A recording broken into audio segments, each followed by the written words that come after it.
Merry Christmas, everyone. I'm Mike Murtis, and you're watching one of my contributions to the 12 Days of Gamer Logic Christmas. That was put together by my great friend and fellow Gamer Logic admin, Emmy.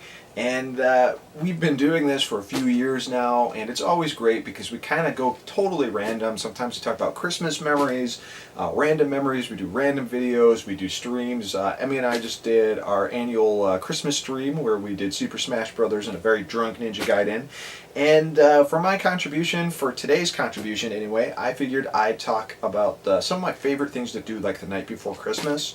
And that happens to be going through Nintendo Power issues and trying to figure out, or at least read into, what my parents possibly got me for video games for Christmas. And oftentimes, you know, it could be a year later, it could be the year of. I would go through those Nintendo Power magazines, decide what I wanted for a game, and put it on my Christmas list, and then be completely surprised because I would make this nice, long list of games.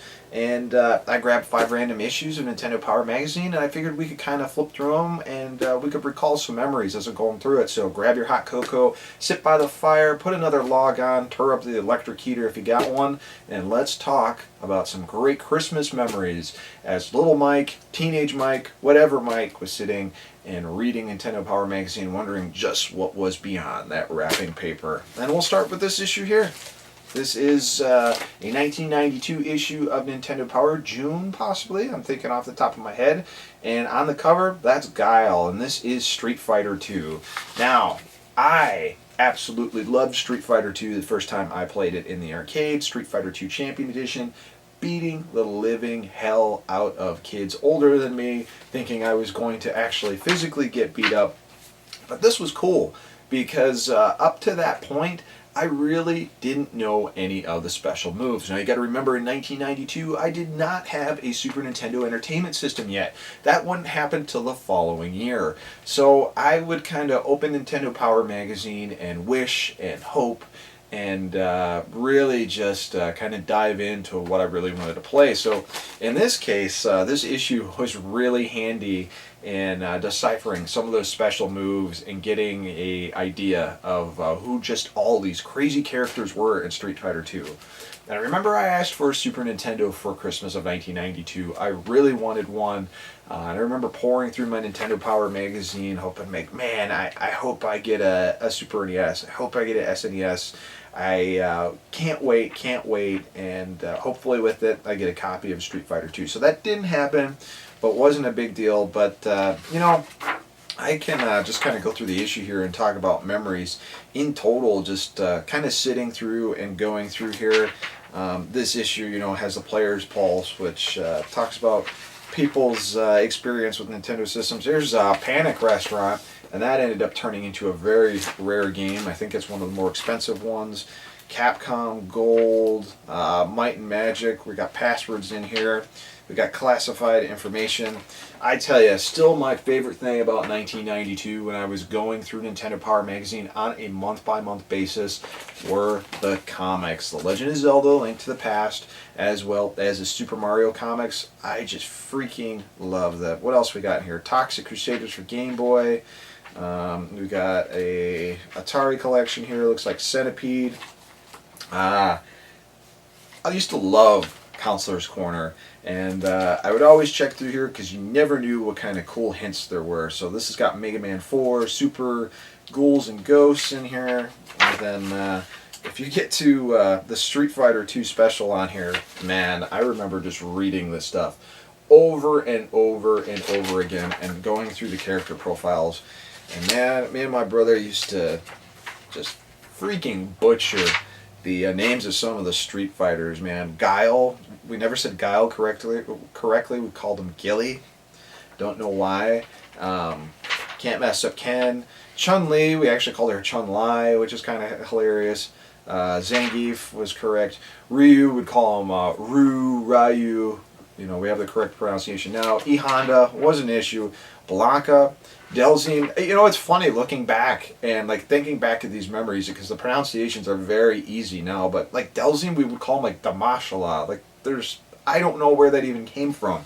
It makes no sense whatsoever.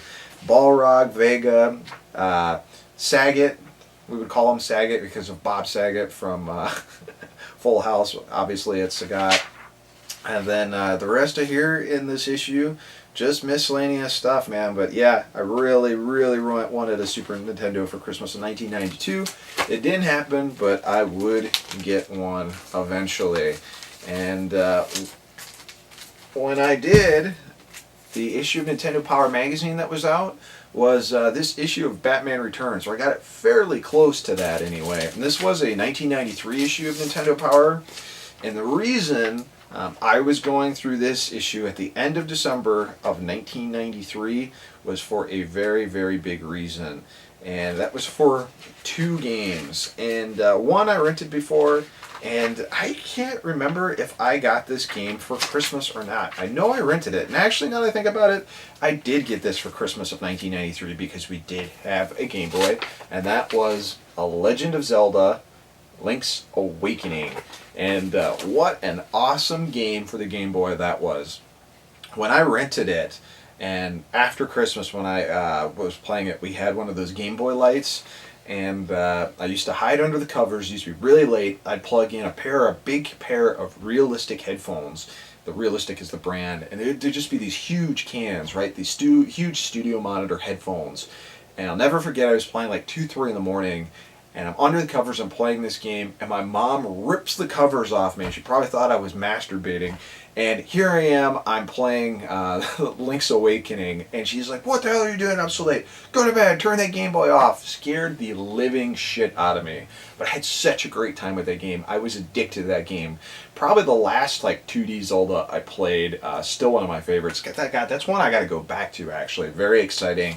But as I'm flipping through this issue, I'm coming up to something that makes me kind of cringe because I was so excited for this. This is Super Mario Brothers the movie, and good God, that did not turn out the way it needed to turn out, that's for sure. As I come to the end of this issue, something that it reminds me of, because we're still in here, these Super Power Club trading cards of all these different games with challenges on the back. Man, that was sweet. And God, you know what? I just realized I never got to the reason, the other reason why I was going through this issue on Christmas, and that is because I skipped over it. One of my favorite Super Nintendo games of all time. One of my favorite RPGs, and a lot of people think it's garbage. I love it. This is Shadowrun for the SNES. I was mystified by the article, the review, the preview in this game when I started reading it. It seemed so cool. Computers, elves, dragons, all this stuff just seemed absolutely amazing to me. A conversation system, the experience system, all of it so cool. We rented the game from Video Game Adventures in Crystal Lake, Illinois. I played it. I fell in love with it immediately. I really wanted it for Christmas, but it was an extremely hard game to find on shelves. So unfortunately, I don't think my parents were able to find it for Christmas ever. I did get a copy of it eventually, but oh my God, did I love that. I must have gone through this issue so many freaking times looking at that review of Shadowrun. Love it, love it, love it. Wow. Let's go back in time. Let's really go back in time. Let's go 3 years back from that issue and talk about Chip 'n Dale's Rescue Rangers. And this was a Nintendo Power issue from August of 1990. I think at this point, this issue was probably on store shelves for quite some time. This is not my original copy. The original copy opened, read, destroyed, basically. I remember the cover falling off. These old issues of Nintendo Power, especially in the 90s, notorious for having kind of shit bindings for them. But we were shopping in a mall. You know, you're talking early 90s at this point, so malls were still really a thing. And they were up till like probably 97, 98. Just jam-packed, people smoking, all of these amazing stores as a kid, and we were waiting for my mom with my dad and my little brother, and we went into a music store, and I saw this issue, and I've talked about this story many times, but I saw it. I loved Chip 'n Dale Rescue Rangers, and I loved Nintendo, so it was a no-brainer. My dad picked up the issue for me, and as I was reading the issue, I was getting all of these great ideas for games that I wanted to get for Christmas. One being Final Fantasy. Wow, this looked just like Dragon Warrior to me, so of course I was really pumped. The next thing on the list that totally excited me and I had no idea about, now granted Rescue Rangers was really cool, but what blew my mind that I didn't know about until I opened up this issue, you see it right here, that's Snake's Revenge. And obviously it's not the true sequel to Metal Gear, but I loved Metal Gear, the original Metal Gear, and I was so excited to find out that there was a sequel. We ended up renting it, but let me tell you, it went on my Christmas list right away. The Mayfat Conspiracy? Yeah, the Mayfat Conspiracy, otherwise known as Golgo 13. I loved the original Golgo 13. I've always told the story about that one where you go into the hotel and it shows Golgo and some random woman just like hooking up and he's getting health, and I would ask my dad like, hey, why is he getting his health back? What's healing him? And he was like, oh, he's just giving her a massage or something like that. The other cool thing, this was my introduction to Castlevania 3 Dracula's Curse, and that was compounded by this kick-ass poster. Okay, I'm gonna be honest, it's not as kick-ass as I thought it was when I was a kid, but still, it's freaking Castlevania, and I thought this was awesome. Castlevania 3 Dracula's Curse, I loved Castlevania, and that harkened back to a ton of different Christmas memories, because let me tell you, I got Castlevania 2. That was one of the first games I ever rented. Second games I ever rented. And Castlevania 1, my sister got me when they reprinted it back in the day. So as I was totally blown away by that poster, I got to the next few pages in, and here was a little preview of Castlevania 3 Dracula's Curse, talking about all these characters and finding out that there was Trevor Belmont and Alucard and Grant. Blew my mind. What was the most standout thing about this issue to me, other than Castlevania 3? Maniac Mansion. This is where I first heard about Maniac Mansion, and I started reading through it, and I absolutely had to play this goddamn game. I love this issue, and man, after going through here, my Christmas list expanded exponentially. It was great, and I got some of those games for Christmas. Pretty sure I got Snake's Revenge and a couple other things. Loved it, man. I loved it. Just great Christmas memory. My parents always took care of us pretty well on Christmas, so hopefully I don't sound like an ungrateful little bastard, because our Christmases were fucking awesome. Oops, just dropped an F-bomb. Sorry, guys. Very passionate about Christmas now, as you could tell.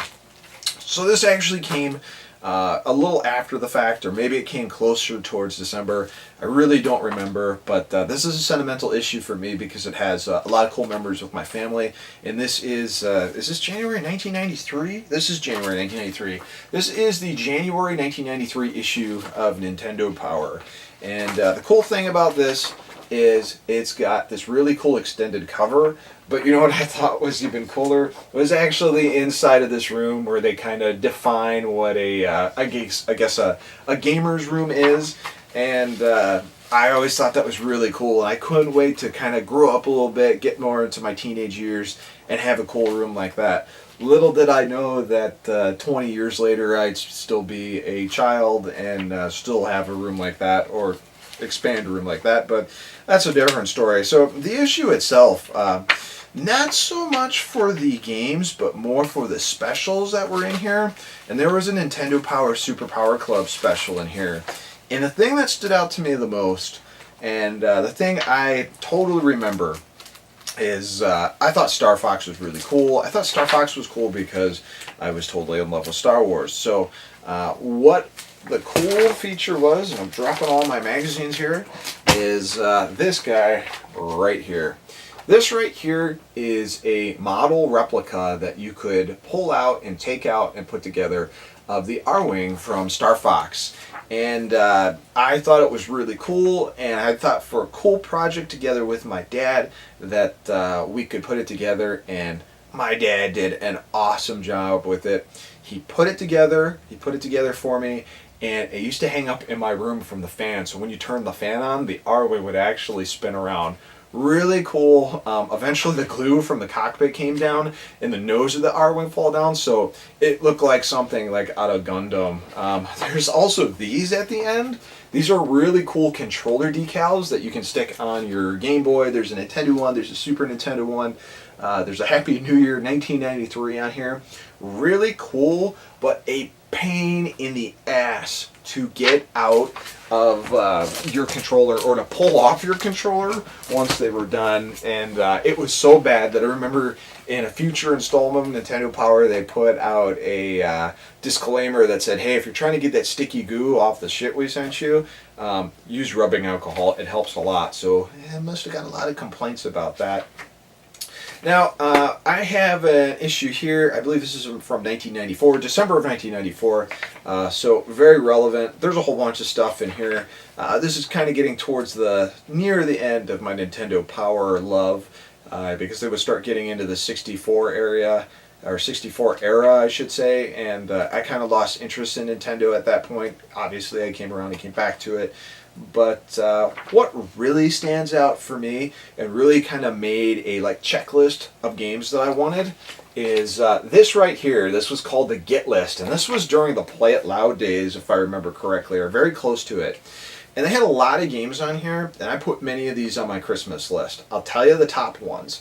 Demon Crest, didn't get that one because it was hard to find. Super Punch-Out, loved it. Mortal Kombat 2, it was okay. But the two that really stood out to me that I really wanted was, actually I think I had Final Fantasy 3 already at that point. Maybe that was the following year. See, I'm getting old, I don't remember. But I'll tell you the one I did get then, and I was really excited for it because I love the soundtrack and I love renting it, and that was Donkey Kong Country.